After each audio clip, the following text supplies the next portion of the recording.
The stars above Kepler 6-2 pulse cold and far, untouched by war for 1,000 years, yet they watch still, as if remembering.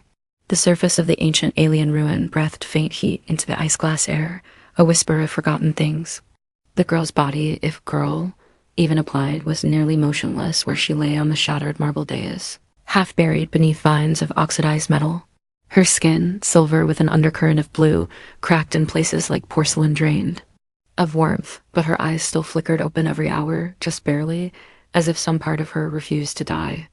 Above her, built into the circular ceiling of the ruined observatory, a lattice of symbols glowed faintly, not in her language, nor any the galaxy still remembered, but a pattern unmistakable in meaning, a warning, not written with grammar or voice, but with feeling fear that never forgot.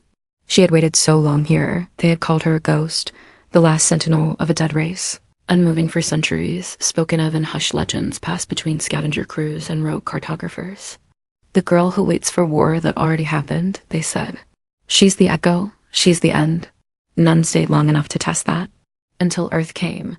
The lander broke through the stratosphere like a falling star that changed its mind, slowing gently as it found the coordinates no one remembered setting. The ship was quiet, built for one, but the engines hummed with a strange defiance. Like it had come here against better judgment. Inside, Lieutenant Maren Holt watched the terrain unfold with a knot in her chest she didn't understand. She had seen ruins before, walked through the bone fields of forgotten species, and picked apart their languages for whispers of what they once feared. But this was different. I had found the site in an encrypted data packet sent by a long dead. Listening post orbiting nothing. A signal locked in a feedback loop, repeating the same silent scream for 2,000 years. It didn't even say a word. Just the location and a human word translated into the static like a knife across silence. Sleep. Maren didn't know why she had come. Orders didn't cover this kind of mystery. But some part of her, something deeper than logic, had felt pulled. Like grief that wasn't hers, waiting to be named. The girl didn't move as Maren stepped down onto the shattered courtyard. The wind moved in slow spirals, thick with the dust of memory, and for a moment the human felt like she was walking into someone else's dream. The monument had been carved from metal's earth, no longer mined, shaped into soaring curves that caught sunlight like tears frozen in motion. And there she was, at the center. Not just waiting, dying, living, something. In between, Maren knelt, brushing the dust from the girl's face, her fingers trembling as her glove sensors tried to make sense of what they touched. No heartbeat, no respiration, but energy, yes. Flickers of it like light refusing to go out. The girl's eyes opened, not fully. Not the way a child or soldier might open eyes in alarm. Just barely. Like someone who had spent centuries dreaming of one thing. Please, understand, there were no words. Her lips were too dry, too cracked, but her expression shifted ever so. Slightly when she saw Maren, recognition, hope, or just the echo of 1,000 false dawns.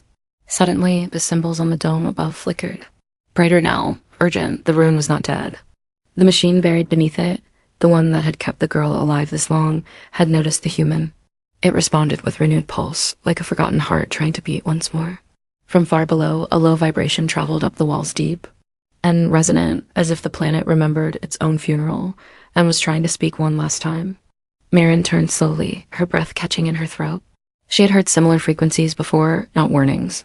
Not distress calls, locks, failsafes, something buried.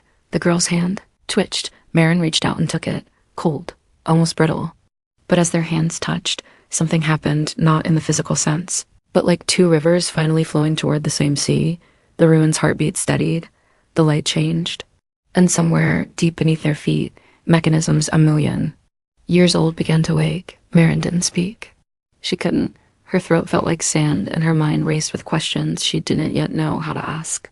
But in her chest, past all the data and protocol, she felt one thing bloom like fire in winter. This girl was not just a survivor. She was a warning. And the dead race that built this place had not died by accident. They had left her behind as a message, and now Earth had answered Dot, not with a weapon. Not with conquest, but with a hand reaching out Dot, and that, somehow, would change everything. Maren didn't breathe at first. Not because the air was toxic, it wasn't, but because everything around her felt too sacred for something so mortal. And loud as breath. The girl's hand in hers was cold like the sea under a winter moon, but it pulsed now, ever so faintly, like a second heartbeat, non-artificial. Not biological in any human way, but a resonance. A rhythm, a song to have a name. It climbed through Maren's fingers, into her blood, then her chest, and when it reached her eyes, she didn't cry, not exactly, but tears still came, as if her body remembered something her mind did not. She whispered, though she knew that. Girl couldn't understand. You're not alone. I don't know why yet, but I'm here. You hear me? I'm here. Her voice cracked on the last word. It didn't sound like a soldier. It sounded like someone begging to matter. The ruin responded to her like a vast organism stirring from coma. The glowing veins in the floor brightened, as if acknowledging presence. The symbols above shifted again, no longer chaotic. They began to pulse in a sequence like breath. Inhale, exhale, rest, inhale, and slowly the girl's body lifted from the cold dais. Not with mechanics or wires. Not with some display of power. She just rose gently until she floated half an inch above the marble surface, suspended by something unseen. Her eyes remained open. She said no words. She only stared, mouth trembling like someone too tired to scream. Maren's instincts, as a scout warrior, as a linguist, as a diplomat, all screamed to catalog, to analyze, to send immediate relay data back to Earth Command. But she didn't. She couldn't. Not yet. Her hands lowered slowly, and she reached into the pocket of her suit's inner lining, pulling out something stupid, childish, really. A music chip. A lullaby her mother used to sing, recorded and looped. It was the last physical thing she'd brought from Earth, and she hadn't played it in years. With a small flick of her wrist, she loaded it into her wrist link. Then she pressed play. The soft melody unfolded in the air like mist barely audible in the sterile wind, but enough. The notes were simple, made for infants, designed not just to soothe, but to remind the listener that love existed before they were born, and would continue after they were gone. The moment it played, the ruin stopped. The pulse froze. The symbols blinked once, then dimmed. And the girl blinked for the first time, slowly, deliberately. Her eyes didn't glow, but the expression behind them shifted. She knew the sound. No, not the lullaby itself, but something in the melody, something human and emotion encoded in the frequencies. She opened her mouth, and from her throat came a trembling sound, no louder than a whisper caught in falling snow. It wasn't words, but it wasn't noise either. It was recognition. A reply. Maren stepped closer, the hair on her arms rising. You remember this?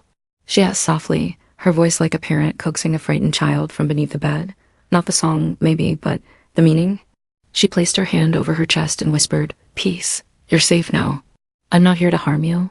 She repeated it, slowly, using the galactic sign code basic movements meant to be understood across language gaps. The girl's gaze followed her hands, her eyes shimmering faintly. And then she mirrored the movement. Maren exhaled so hard. She nearly collapsed. For the first time in her life, she had spoken to something no human had ever reached. A living fragment of a race so old, its name no longer echoed through the stars. A people so advanced, so terrified, they had built a living monument as a final act, not to warn of war, but to beg that someone kind would still exist to understand. This girl wasn't just the last of her kind, she was the key. A soul-shaped answer left by an extinct civilization to a question the galaxy had long forgotten how to ask. Will anyone listen when the silence becomes unbearable? Maren activated her helmet relay, patching through a local encrypted channel, not to Earth yet, but to her onboard AI, Rex. Rex, she whispered, still keeping her eyes on the girl. Scan life form. Map neurological activity, non-invasive, just ... Be gentle. The AI chirped back, voice calm but uncertain. Subject is alive, Lieutenant. Brainwave patterns are non-standard. Temporal looping detected. Language center appears. Dormant, but emotional feedback is extremely high. Lieutenant. She's in mourning. Maren didn't answer for a long moment. Then she whispered, Yeah, I think we both are. The ruin had not been waiting for a savior. It had been waiting for a listener, someone to mourn with, someone to carry the story forward. And Maren Holt, soldier of a barely respected species on the galactic frontier, had been the one to kneel, to offer a lullaby instead of a blaster. The girl closed her eyes, but not from fear or pain. For the first time in 10,000 years, she rested. Not because death had come, but because someone finally stayed. The hours passed without notice. The sun on Kepler 6-2e was distant and copper-hued, but its light filtered through the crystalline ruins and fractured beams, painting soft patterns across the broken floor, like the remnants of stained glass. Maren stayed beside the girl without asking herself why. No orders came. No emergency pings from Earth. Just silence, and in that silence, something real began to grow. The girl didn't speak in words, not even once, but her presence filled the space with an aching awareness, as if every breath she took was a message from a world already gone. Maren watched her as one would watch a shipwreck just beneath clear water, beautiful, silent, full of stories that would never fully rise to the surface. The way her fingers moved slowly through the air when the music played again, as if tracing invisible shapes. The way her expression flickered when Maren spoke more to herself than anything about Earth, about the way oceans smell after rain, or how a child's laugh echoes through a canyon like it's alive. She never responded, but she listened, and that was enough to make Maren keep talking. She told her about her father, who had taught her how to strip an engine down blindfolded, about her mother, who never stopped believing kindness mattered, even when surrounded by broken things. She spoke of the first time she looked at Earth from orbit and cried without knowing why. She spoke of the war humanity had almost lost with itself, how it came so close to ending not in fire but in apathy. "We nearly gave up on each other," she whispered once, brushing debris from the girl's hair. "We built cities so tall. We forgot the ground we came from. We stopped listening. Not to enemies, to each other. But we pulled back, somehow. We remembered what love felt like, and I think, maybe that's why I'm here. Maybe that's why you're still alive, to remember with me."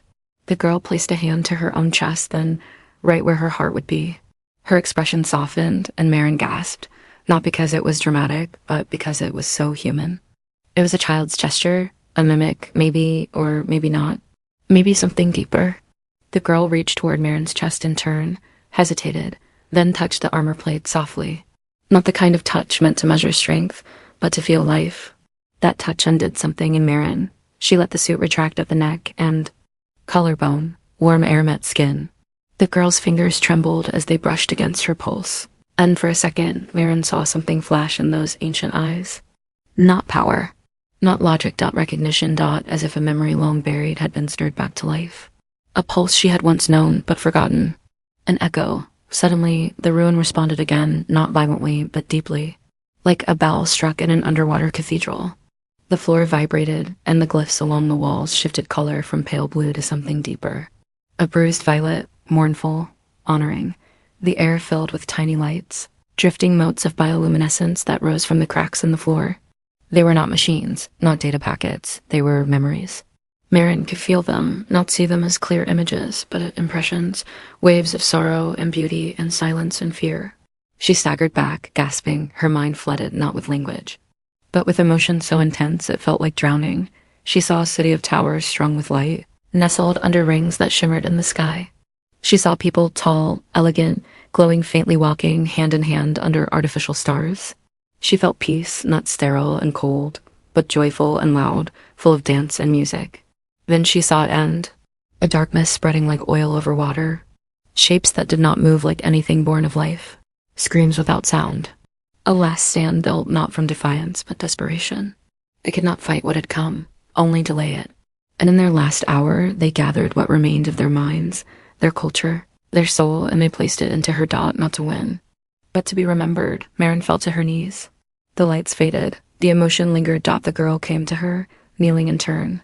Her hand touched Maren's shoulder, gently, forgivingly, as if to say, "Now you know." Tears rolled down Maren's cheeks. And she didn't care.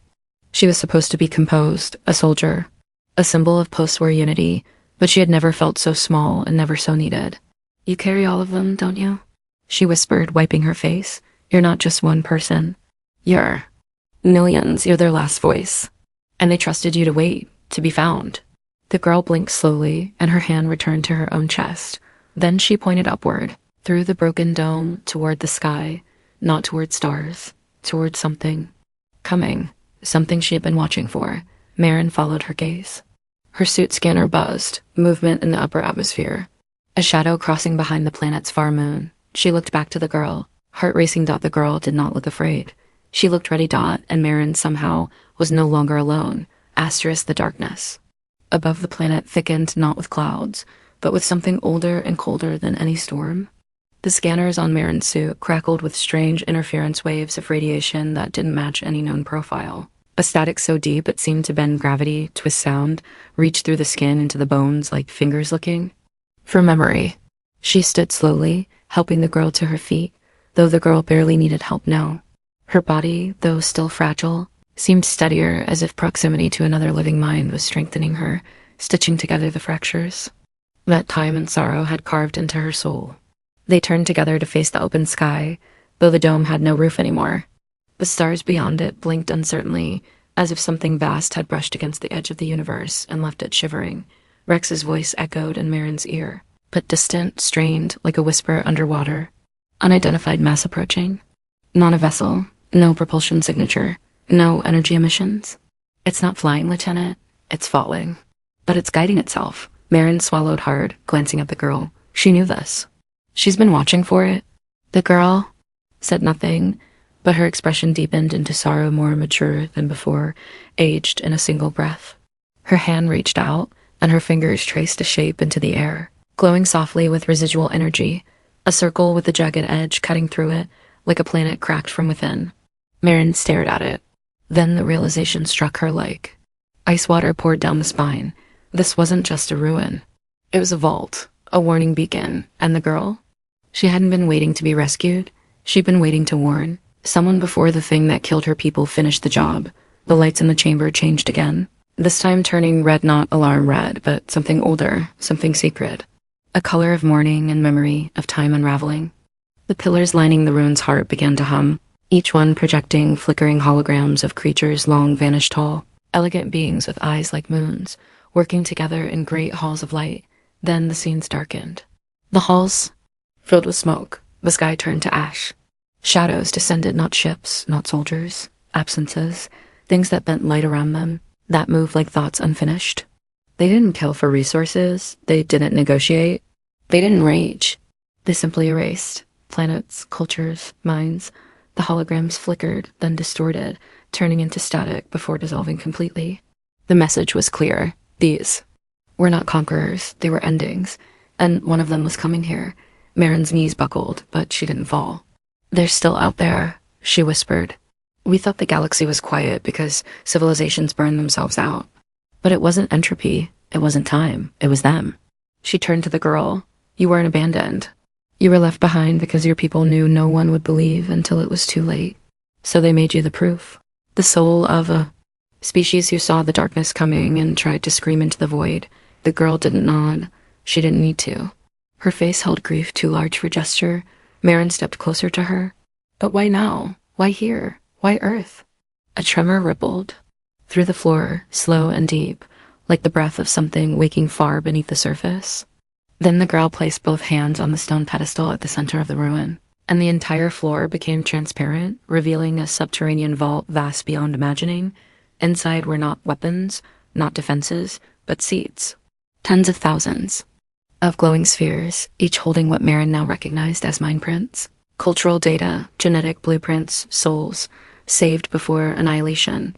The girl had not just been a memory dot, she was a shepherd dot, and now the vault had awakened because it recognized that the pattern was repeating.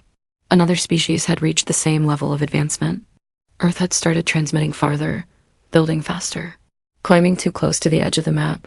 And now the darkness had noticed again. Maren turned away, her heart pounding. She whispered into her suit, voice thick with dread. Rex. Relay. Earth. Secure channel. High priority. Use all backup satellites if necessary. Static dot, then a brief flicker. No uplink, Lieutenant, came the reply. Jamming field expanding. It's isolating us. Maren cursed under her breath.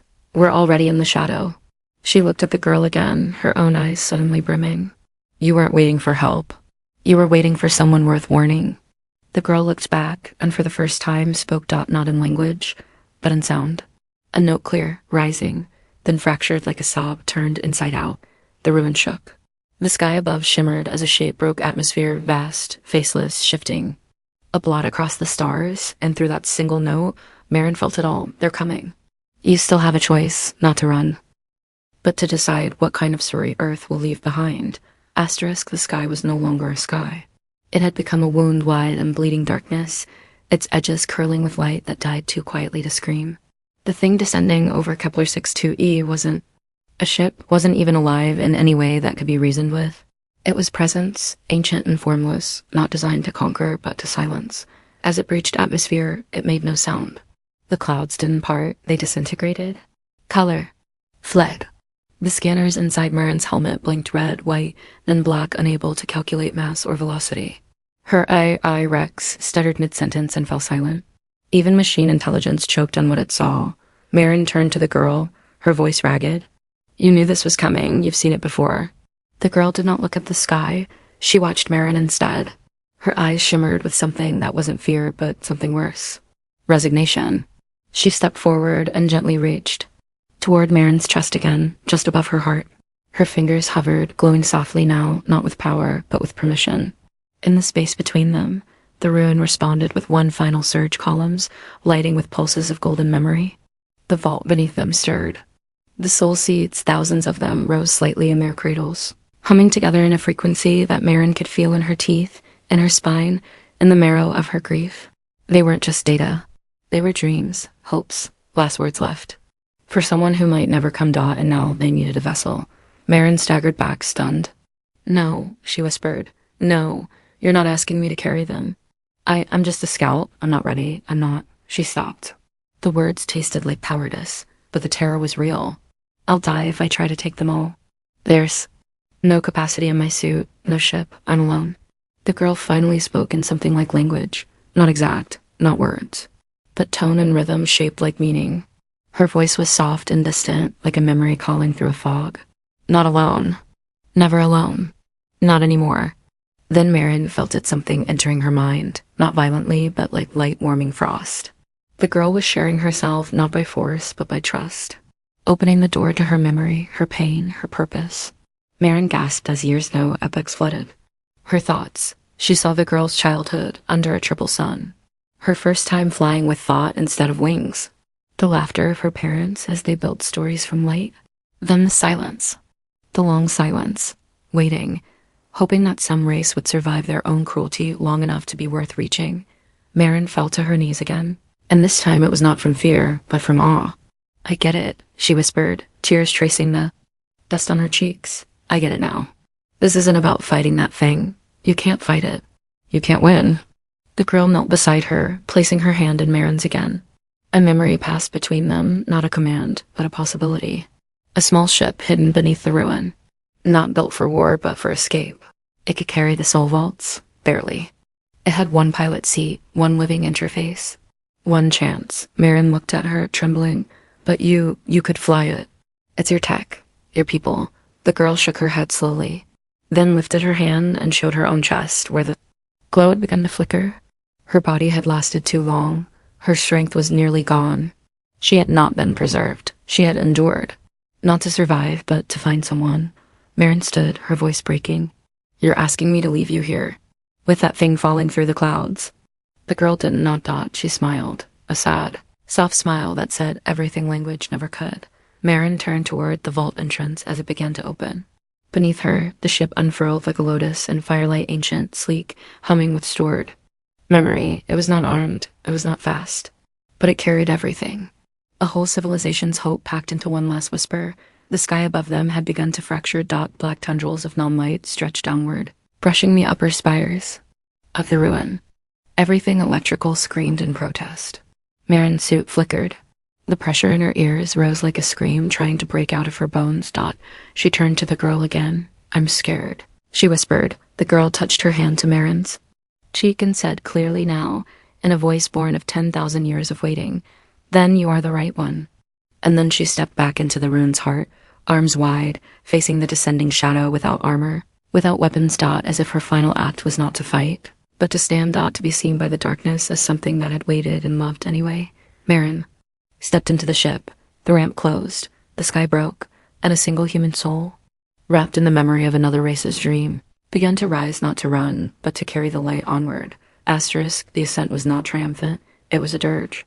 The ship rose through the red-lit cavern on soft jets of gravitational breath, carrying no weapons, no armies, no declarations of war, only memory. It wasn't a vessel built to escape. It was a promise made solid, a final effort wrapped in metal and hope. Inside the cockpit, Maren sat hunched over the control ring, trembling, her heart pounding too hard to ignore, too raw to steady. Interface responded not to touch or voice, but to intent. The ship didn't ask questions, it simply trusted her. Trusted that she would take the weight of a vanished people and not flinch. Trusted she would carry it to Earth, to others, to anywhere. The shadow had not yet spread. Trusted that, even faced with obliteration, she would remember Dot as she breached the upper ruins and entered the open sky. The world below shimmered like glass catching fire. The being, if it could even be called that, had unfolded across the atmosphere like ink in water, vast and slow and inevitable. It didn't attack. It didn't even acknowledge her. It simply descended toward the vault. Toward the girl. Toward the last burning thread of what had once been a people so kind, so wise. They chose not to scream or curse in their final hours, but to warn. From the cockpit, Maren saw her one last time. The girl stood in the courtyard, head raised, arms still outstretched. Her glow had faded to the faintest shimmer, but she did not bow. She did not hide. She stared straight into the formless horror now falling like winter across a still ocean, and she radiated. Not with force, but with peace. A kind of impossible peace, like a candle burning brighter not to fight the dark, but to tell it what it would never be. And the darkness. Paused Dot just for a heartbeat, not long. Not enough to save her, but enough to change something. Dot. It saw her. Dot, and in that moment, Maren felt it too. Not fear. Not rage. Hunger. This thing, this anti-being, it did not hate. It didn't even choose. It was ancient entropy, made sentient by eons of unopposed decay. It had no face, no language. But it fed on light, on life. On civilizations that grew bright, enough to be noticed. It was the answer to a universe too quiet. The reason stars with songs fell silent one by one, but it had never been denied. Not until now. Maren slammed her hand onto the energy matrix, opening a direct mind bridge to the ship's core, to the girl's final memory sequence. She pulled it upward, encoded it, and then broadcast it outward. In every spectrum, the ship could reach across local space, through jump-link harmonics, even into dark frequencies long forgotten. She didn't encrypt it. She didn't shield it. She made it impossible to ignore. A memory, a scream, a story. Of a girl who had waited. Of a race that had sung to the stars. Of a kindness that outlived even hope. Dot, and then Maren added her own voice. This is Earth, she said, her throat raw, her soul cracked wide. We heard you, and we are not afraid to remember. The ship howled with signal. The light flared. Dot below. The girl lifted her face into the falling shadow, and just before the wave overtook her, she smiled. The thing struck the ruin like gravity, collapsing into a point, soundless, crushing, silent. It didn't explode. It consumed. The structure collapsed inward in ripples, the metal warping, air folding, the light vanishing one layer at a time. And in its wake, there was only silence. Maren cried out, not from pain, but from the breaking of something irrecoverably beautiful. She reached for the controls, for anything, for a way to reverse it, stop it, make it not have happened. But there was no button for that, no code, just silence. And then something stirred. From the center of the collapse, where the girl had stood, a thin thread of light shimmered, pale, barely real, but still there. Not bright enough to blind the darkness, but enough to leave a scar in it. Maren watched in stunned silence as the darkness retreated. Not far, not fast. But it withdrew, curling back into the stratosphere, coiling like a beast uncertain for the first time in eons. Because it'd seen something it had never faced before. Not power, not resistance, but remembrance. It fed on silence. But it had been given a story. And that somehow had heard it. The ship's course aligned with deep space. The stars stretched. Ahead like promises, Maren turned from the vanishing planet, from the ruin lost to time, and whispered a word she hadn't said in years. Goodbye. And the ship listened. And carried the story forward. The stars were different now. Maren sat in the darkened cabin of the ancient ship, surrounded by the faint hum of souls sleeping in light.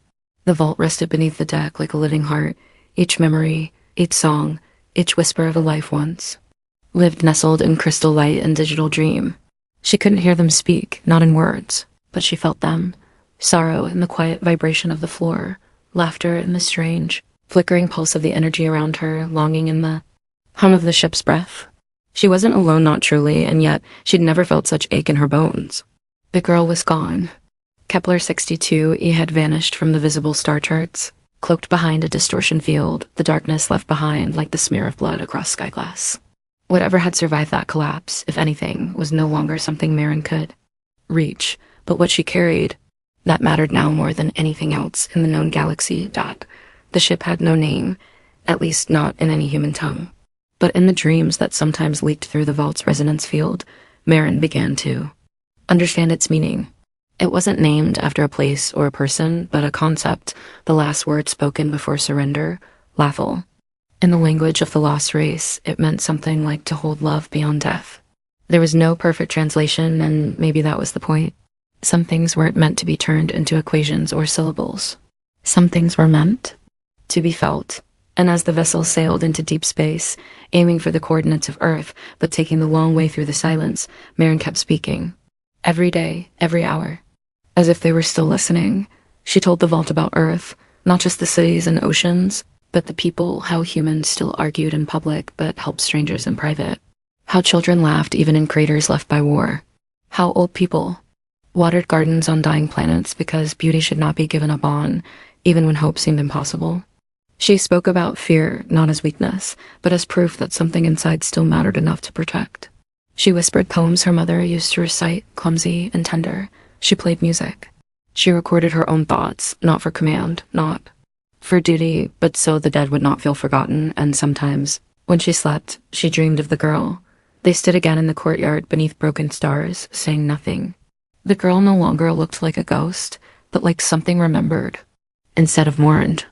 And every time, just before the dream faded, the girl would reach out and place her hand over Maren's chest. You kept us alive. When the ship finally broke into the outer rim of human-patrolled space, it sent a beacon, not a distress signal, but a message.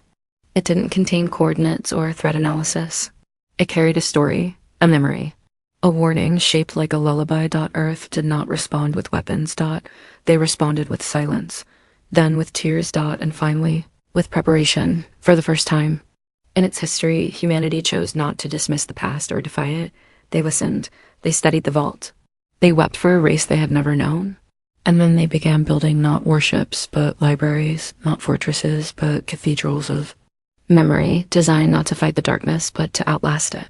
Carved into the walls of every one of these structures was a single line, translated from the girl's final thoughts, rendered in every known language. When the last star dims, may someone still remember we loved. Maren never returned to Earth. Not completely. She became something else, a traveler, a keeper. She spent the years not counted in mission logs, but in sleepless nights and silent stares visiting systems that had once been alive. Ruins still stood on many of them. Some had signals looping endlessly, cries into a void long empty. Others had nothing left but ash. But in each place, she left something behind, a fragment of the vault, a song, a name spoken aloud. She did not try to defeat the darkness. She outlived it, because that was what the girl had shown her. That was what humanity's strength truly was, not rage, not fire, not the power to destroy, but the audacity to remember. To listen when no one else would. To hold hands with the forgotten and say, you mattered. You were here. You are not lost. In the end, the darkness still moves. It cannot be stopped. But in its path now bloom monuments of light, not weapons, but stories. And one of them, always drifting just ahead of the void, is a quiet ship with no name in any human record, only whispers. They say it carries a woman who speaks to ghosts. They say she hums lullabies into space. They say she smiles like someone who was once told the stars had died and chose to sing to them anyway.